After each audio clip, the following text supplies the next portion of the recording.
Assalamualaikum warahmatullahi wabarakatuh. Pada video ini, kami akan menjelaskan tentang alkohol dan fenol dengan dosen pengampu Bapak APT Hayul Fadli MSI dan dengan anggota kelompok yang pertama Cindy Atika Sania Putri, Divarianti Fahmi, Lusmanila Putri, Tasbita Ramadhania, dan Vanessa Despadelia Putri. Baiklah, saya di sini akan menjelaskan tentang alkohol. Adapun yang dimaksud dengan alkohol di sini adalah senyawa yang mempunyai gugus fungsi hidroksil atau OH yang terikat pada atom karbon jenuh. Adapun rumus di bawah ini, itu ada R sama OH. R itu alkil, sedangkan OH itu hidroksil. Adapun contoh di samping itu ada OH yang disebut dengan alkohol. Kalau alkohol itu dia berbentuk garis alifatik seperti contoh di samping. Baiklah, lanjut ke tata nama alkohol secara umum. Berdasarkan nama iofagnya, akhiran A itu diganti menjadi ol. Misalnya alkana menjadi alkanol. Dapat kita lihat seperti contoh di bawah ini. Metana menjadi metanol. Sedangkan berdasarkan nama trivialnya itu gugus alkil tambah alkohol. Adapun contoh di bawah itu seperti metil alkohol, etil alkohol, profil alkohol. Baiklah, selanjutnya yaitu ada fenol.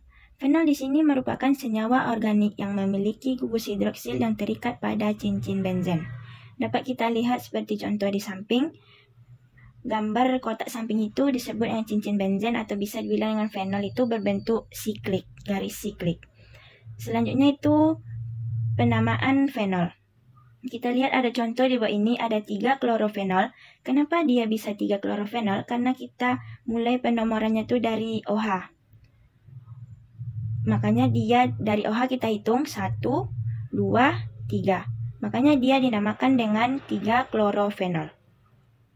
Begitu juga seperti contoh di samping. Selanjutnya yaitu ada perbedaan antara alkohol dan fenol.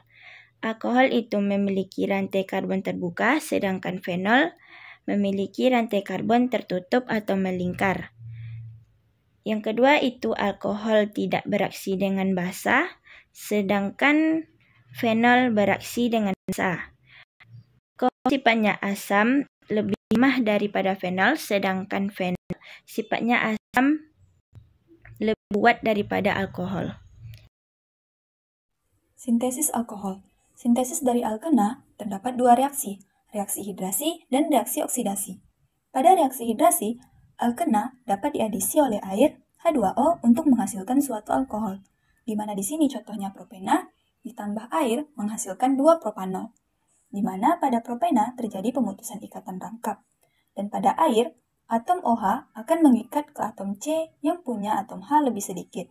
Sedangkan atom H akan mengikat ke atom C yang punya atom H lebih banyak, sehingga menghasilkan sebuah alkohol atau 2 propanol. Reaksi oksidasi. Reaksi oksidasi yaitu reaksi menghilangkan atom hidrogen dan menggantikannya dengan atom oksigen dalam gugus fungsi alkohol. Di mana di sini contohnya 2-metil propena menghasilkan 2-metil propanol. Sintesis dari aldehida dan keton. Ada reaksi reduksi dan reaksi Grignard. Reaksi reduksi yaitu reaksi ketika suatu zat kehilangan atom oksigen, di mana di sini contohnya propanal direduksi oleh H menghasilkan propanol, dan propanon direduksi oleh H menghasilkan 2 propanol. Reaksi Grignard. Senyawa dengan rumus RMgX, di mana R sama dengan alkil, Mg magnesium, dan X halogen. Di mana di sini contohnya metil magnesium bromida ditambah formaldehid direaksikan dengan asam klorida menghasilkan etanol dengan produk samping magnesium bromoklorida. Nah, berdasarkan letak terikatnya gugus hidroksi OH, ada alkohol primer, sekunder, dan tersier. Alkohol primer yaitu alkohol yang gugus OH-nya terikat pada atom C primer. Alkohol sekunder yaitu alkohol yang gugus OH-nya terikat pada atom C, di mana atom C tersebut mengikat 2 atom C lain. Kemudian, alkohol tersier yaitu alkohol yang gugus OH-nya terikat pada atom C, di mana atom C tersebut terikat pada 3 atom C lain. Nah, di sini ada sintesis fenol. Yang pertama, bisa dilakukan sintesis dari benzen, yaitu ada reaksi dengan logam. Nah, contohnya adalah reaksinya yaitu natrium fenolat ditambah dengan H+ akan menghasilkan produk yaitu fenol. Selanjutnya, reaksi dengan diazonium. Reaksi ini contoh reaksinya anilina, yang direaksikan menggunakan pereaksi HNO2 atau asam klorida akan menjadi garam diazonium klorida dan akan menghasilkan produknya yaitu fenol dengan pereaksi H3O+. Nah, selanjutnya ada sifat molekul dan fenol. Yang pertama ada sifat fisika. Alkohol memiliki titik didih yang lebih tinggi dibandingkan eter dan alkana, karena alkohol dapat membentuk ikatan hidrogen. Nah, seperti contoh yang ada di sini, CH3, CH2OH, dan CH3OCH3 memiliki bobot molekul yang sama, yaitu 46. Sementara CH3, CH2, CH3 memiliki bobot molekul 44 dan memiliki titik didih. CH3, CH2OH memiliki titik didih lebih dari 78,5. CH3OCH3 memiliki titik didih kurang dari 24 dan CH3, CH2CH3 memiliki titik didih kurang dari 42. Nah, selanjutnya ada kelarutan. Alkohol larut dalam air tetapi kelarutannya berkurang jika suhu semakin tinggi. Khusus untuk metanol, etanol, dan propanol larut dalam air pada semua perbandingan. Nah, kita tahu air isinya adalah HOH. Nah, berarti kan dia bisa berikatan dengan hidrogen. Karena alkohol juga bisa berikatan dengan hidrogen, jadi alkohol bisa berikatan hidrogen dengan air. Nah, dengan gambar yang di bawah ini kan oksigen dari air bisa berikatan dengan H dari alkohol, atau sebaliknya, H dari air bisa berikatan dengan hidrogen dengan O dari alkohol. Sehingga secara keseluruhan alkohol itu bisa larut dalam air. Tapi tergantung alkilnya, alkil yang terikat oleh alkohol. Semakin banyak alkilnya, semakin banyak penyumbang nonpolar. Sifat kimia dari alkohol dan fenol. Yang pertama ada reaksi oksidasi. Reaksi oksidasi adalah reaksi menghilangkan atom hidrogen dan menggantinya dengan atom oksigen dalam gugus fungsi alkohol. Yang pertama ada reaksi oksidasi alkohol.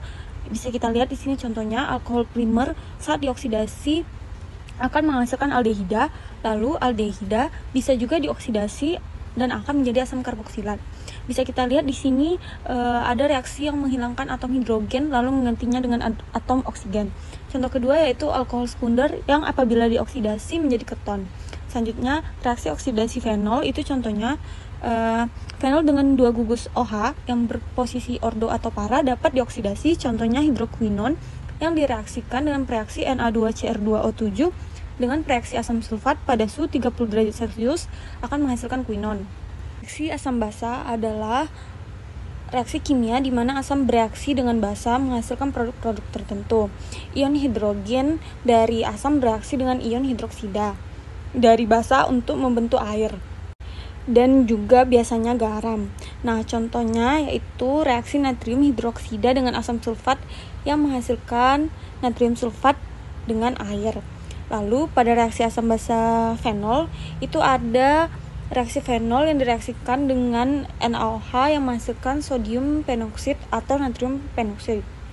Selanjutnya yaitu ada reaksi alkohol, yaitu ada dua. Yang pertama reaksi substitusi nukleofilik dan reaksi eliminasi. Reaksi substitusi nukleofilik ini adalah reaksi di mana sebuah gugus fungsional pada senyawa kimia digantikan oleh gugus fungsional lain yang berperan sebagai nukleofil, yaitu penyerang nukleofilik. Contohnya ada pembentukan eter, etanol yang direaksikan dengan asam sulfat pada suhu 140 derajat Celcius menghasilkan dietil eter. Yang kedua, pembentukan halida alkil, contohnya yaitu metil klorida yang direaksikan dengan natrium hidroksida yang menghasilkan metanol. Lalu ada reaksi eliminasi. Reaksi eliminasi ini adalah reaksi yang menghilangkan satu atau lebih atom atau gugus atom untuk menghasilkan produk. Contohnya yang pertama ada reaksi dehidrasi, yaitu alkohol atau etanol yang direaksikan dengan asam sulfat pada suhu 140 derajat yang akan menghasilkan etoksi etana. Lalu yang kedua reaksi eliminasi esterifikasi. Reaksi alkohol yang dicampurkan dengan asam karboksilat menggunakan reaksi asam sulfat lalu akan menghasilkan senyawa ester dan air.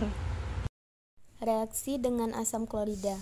Di sini ada T-butil alkohol ditambah dengan asam klorida akan menghasilkan T-butil klorida dan air. Selanjutnya reaksi-reaksi fenol. Yang pertama reaksi halogenasi dan yang kedua reaksi nitrasi. Aplikasi industri dan medis. Penggunaan alkohol dan fenol dalam industri. Alkohol secara luas dalam industri digunakan sebagai pereaksi, pelarut, dan bahan bakar. Sedangkan fenol sebagai resin untuk pembuatan peralatan rumah tangga, sebagai bahan peledak, pewarna, pestisida, dan dalam produksi tekstil, dan juga bahan pembuatan polimer plastik bakelit dan perekat. Penggunaan medis alkohol dan fenol sebagai antiseptik, membunuh atau menghambat pertumbuhan mikroorganisme, untuk membersihkan luka dan pembersih alat-alat medis, mencegah agar bakteri tidak mengkontaminasi vaksin serta pertumbuhan mikroba. Dampak lingkungan penggunaan alkohol dan fenol. Alkohol dan fenol memiliki dampak negatif bagi lingkungan, terutama ekosistem perairan, sumber daya air, dan kesehatan manusia karena bersifat toksik dan karsinogen. Yang kedua, bersifat korosif, mengiritasi saluran pernapasan dan menimbulkan luka bakar pada kulit. Kesehatan dan keselamatan dalam penanganan alkohol dan fenol. Yang pertama, menghindari paparan alkohol dan fenol, mencuci bagian yang terkena dengan air mengalir, dan jika luka bakar yang Anda alami cukup berat, maka diperlukan suatu tindakan pembersihan luka oleh dokter. Baiklah teman-teman, demikianlah video penjelasan kami tentang alkohol dan fenol. Semoga video ini bisa bermanfaat bagi kita semua. Dan jika ada kesalahan kami mohon maaf. Terima kasih. Wassalamualaikum warahmatullahi wabarakatuh.